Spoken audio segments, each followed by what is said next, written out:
Good morning and welcome to another episode of Let's Get Good. My name is Kit Mills, and today we're going to be working on the flam. Here's what a flam is. Or the other side. A flam is basically just a normal note with a grace note before it. A grace note is from what's called ornamentation. An ornament, it decorates it. Just like if you had a Christmas tree and you have the different ornaments on it. The tree is the main event, but you have the little ornaments that add some color and flash to it. So a flam consists usually of just kind of a normal height note, and then you have a small note down here. Now these little strokes we often call tap strokes. So if you've not done these before, we have two separate heights we're working with. And what you want to imagine is that you have a little rope that connects the two tips. And so when one goes down, the other goes down too. And since that lower one is a lot closer to the drum, then of course it's going to hit first. But because it is closer to the drum, it's also going to hit with less force. So it's going to hit a lot softer. It's going to be a little stroke. And then the big one, when it gets there a little late, is going to be the main event, like so. Now for starters, it's not a bad idea to try to keep your arms level so that you don't have one arm tilting up. You'll see me sometimes play flams with a little bit of flow. But for now, I think an easy way to get started is just keep your hands, keep your wrists level with each other. Take both sticks together, same height. Here, I'll do it on the floor, Tom. And all you got to do is tilt one of those sticks back a bit using your wrist. And then just imagine, that rope connecting the two tips and then pulling each other back and forth. And so now we just go down, and that gives us a nice flam. That's all there is to it. The real challenge people got to watch out for is watch that low stick. Make sure it stays low and make sure it doesn't do something like this. Take a look really closely. That's how I see a lot of people do their flams. That's how I used to do them a long time ago, and it's not good. So when that guy's starting low, keep it low, just a nice little tap, and then the other one chases after it and does the main event. So take it slow at first. Now, one of the things that makes this one a really hard thing to practice for a lot of young drummers or newer drummers is the rhythm for the flam is really easy. It's just flam, flam again, flam again. It's just, you could think of it as quarter notes, clock ticking, steady, whatever. It's a steady thing. There's nothing to it. So a lot of times you got to be really careful because people get kind of mesmerized by, this is a really easy rhythm. And I'm playing playing good flams right now. But if you're not playing good flams, you just end up doing this and just smack, smack, sloppiness in rhythm. That doesn't help you at all. So what you want to try to do is set up for each individual flam at first. Once you've done this a few dozen times, you're going to start feeling, okay, this is kind of how this goes. This is easy. You're training it. You're alert, and you're watching yourself to see that you're playing them correctly. So what I would do is this. Start low. Tilt your one hand high. So we're using what are called left-right flams right now. The left is the tap. The right is the main thing. And then all I'm going to do is just play a flam from here. So both sticks are going where? They're going down. And then pop them back up. In fact, you could even do this, and if you don't remember to pick them back up, that's okay. Stop here, tilt back, prepare, and then do it again.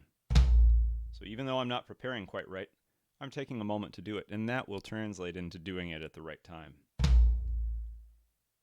Now I'm going to go ahead and pop both sticks back to where they start, so they're ready each time. But notice I'm not just playing flam, flam, flam, flam in rhythm. I'm just setting them up, playing them comfortably. So a couple things again. You're watching for making sure that your wrist stays straight so one doesn't lift up above the other one, because that can throw off your timing. You're also looking to make sure that neither of your sticks picks up before going down.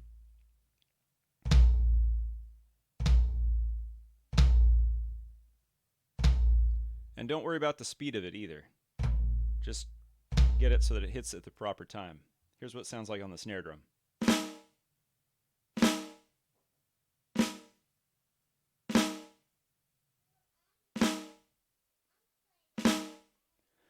Now, if you find this difficult, or you find yourself clenching up and trying to get it trying to get it perfectly right off the bat, but it's too fast. You're not comfortable with the motion.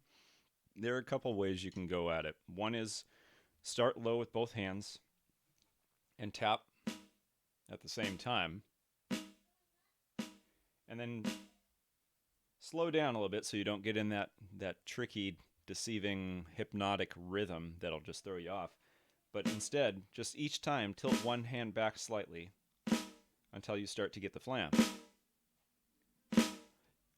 Conversely, you could start high with both sticks and then gradually drop one of them down a little bit. Just take a moment to pause to do that and set up for it. So that's a pretty simple approach to it. So again, let's just recap. You'll have two different stick heights. Forearms or wrists are at the same level. The wrists are going to play everything for right now.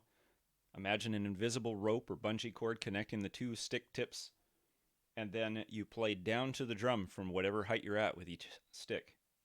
And then make sure, rather than going on to the next flam, pause for a moment, set up your next flam so it's all ready to go, then start again. This guarantees that you're going to be playing good flams again and again and again, and that will really quickly get that into your system rather than the sloppiness that most people do.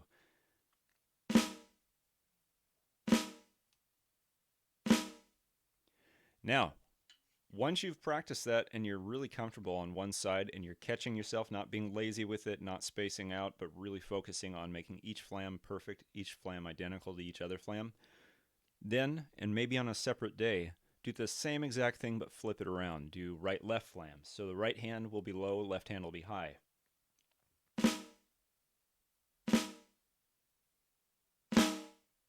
So I'm checking for my arms being level. Looks pretty good. Two separate stick heights, one low, one high. And then making sure I play down from there rather than picking it up and going down. And then setting back up. And again, I've got a lot of practice doing this immediately back into position. But if you don't, and you end up down here, just pause for a moment, set up to where you know you're supposed to be, and then wait for a moment, feel relaxed, do it again. One last comment too is, if you can, try to keep your sticks so that they're side by side here within about a couple inches. Not so close that you're constantly doing that, but you want them playing the same part of the drum. On my electric kit, it's not going to make a whole lot of difference where I hit as far as the sound. It might trigger a little differently, but on a real drum, the tone is going to be different depending on where you are on the drum head. So you want to make sure you're side by side.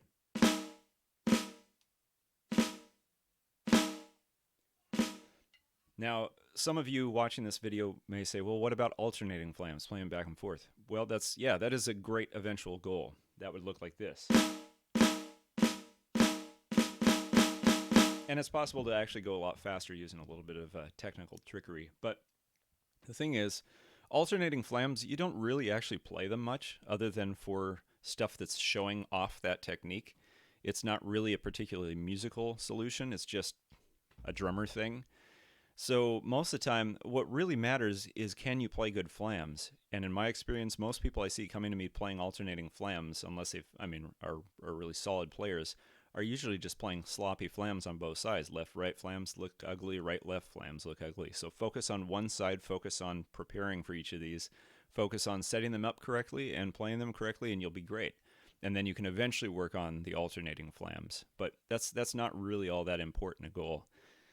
So having the flams down, why? This is, as you may have figured out from watching, this is a rudiment that does not lend itself immediately to playing grooves. We're not going to build a groove or some fancy stuff around the drum set with this today. You can do some cool stuff around the drum set, but for now I want you to focus on just having solid flams. So why do we do it? Because there's a whole family of rudiments that are built off flams. There's flam taps, flam accents, flam EQs, flam paradiddles, flam paradiddle-diddles, flam drags, many, many possibilities. And so having the flams down is kind of one of those things you have to do in order to open a door, a pathway to a whole lot of other possibilities. And it gives you some more control too. For those of you who know your 4 basic strokes, which are full, down, tap, and up, what we have when we're doing flams on one side is a full stroke with your high hit, so all the way down, all the way back. Tap stroke, which is the miniature version, with your low stick, which is a little stroke down and back up to where it started. So there we have it. One last time to recap what we're doing here. In the flam, start with both sticks same height, both wrists the same height. Don't lift your arms one or the other. Tilt one stick back to a higher height. Imagine there's an invisible rope connecting the two stick tips. And now when you're going to go back, it's going to be go down. You're going to be playing it with your wrists, and both sticks will move at the same time. They'll start at the same time, but of course the lower one's going to hit first, as long as you go down and not tilt up first. So down, and we've got ourselves a nice flam. Then set up for the next flam if you haven't already, and then get ready, then play it again. And that, my friends, is how you play a flam. I hope that was helpful to you, and I welcome any questions or comments you have in the comment section below. You can also contact me on my website, kitmills.com, and I'd be happy to help you with that via email too. So thank you so much.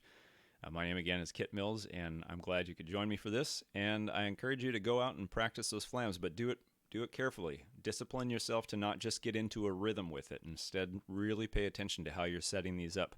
If you do, it will pay you back wonderfully in terms of wonderful, clean flams. And those of you guys who are in band will have band teachers crying for joy that they have students who can play good flams. So, and for all of us, they're just nice to hear. They're so cool. So thank you so much. I'll look forward to playing with you again soon. And until next time, keep on drumming. Take care.